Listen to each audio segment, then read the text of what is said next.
Allu అరవింద్ని ED విచారించిందన్నటువంటి దానికి ఎందుకు విచారించిందో ఇప్పుడు ఆయన చెప్పుకొచ్చారు. నిన్న ఆయన విచారణకి వెళ్ళొచ్చేదాకా ఎవరికి తెలియదు ఈడీ పిలిచిందన్నటువంటి. తెలుసుంటే ముందే రచ్చరచ్చ అయ్యి ఉండేది. ప్రముఖ సినీ నిర్మాత అల్లు అరవింద్ ఎన్ఫోర్స్మెంట్ డైరెక్టర్ విచారణకు హాజరయ్యారు. రామకృష్ణ ఎలక్ట్రానిక్స్ నిర్వాహకులకు సంబంధించిన మనీ లాండరింగ్ కేసులో బుధవారమే ఈడీ అధికారులు హైదరాబాద్ జోనల్ కార్యాలయంలో అరవింద్ వాంగ్మూలం తీసుకున్నారు. అయితే విషయం శుక్రవారం వెలుగులోకి వచ్చింది. రామకృష్ణ ఎలక్ట్రానిక్స్ నిర్వాహకులు వినియోగించిన బ్యాంక్ ఖాతాల లావాదేవీల విషయంలో ఈడీ అధికారులు అరవింద్ను ప్రశ్నించారు. ఆయా ఖాతాల పరిశీలన క్రమంలో కొన్ని లావాదేవీలు అనుమానాస్పదంగా కనిపించడంతో ఈడీ అధికారులు ఆరాధిస్తున్నారు. అనుమానాస్పద లావాదేవీలు ఏ బ్యాంక్ ఖాతాలకు మళ్లించారనే కోణంలో దర్యాప్తు సాగుతున్నారు. అలా నిధులు బదిలీ అయిన బ్యాంకుల ఖాతాదారుల నుంచి వివరాలు రాబడుతున్నారు.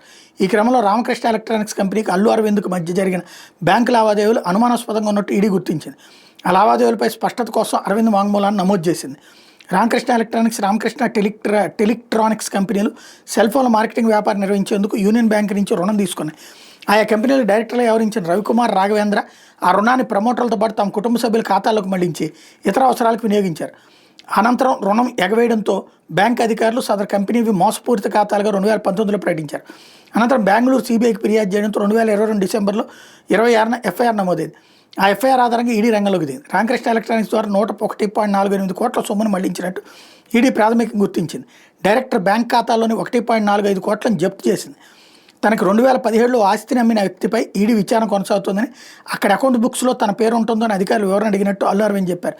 ఈడీ విచారణకు రావాలంటే బాధ్యత గల పోటీగా తాను వెళ్ళానన్నారు. ఇందులో అంతకు మించి మరి ఏమీ లేదని పేర్కొన్నారు. మేరకు ఒక వీడియో ప్రకటన విడుదల చేసుకొచ్చారు.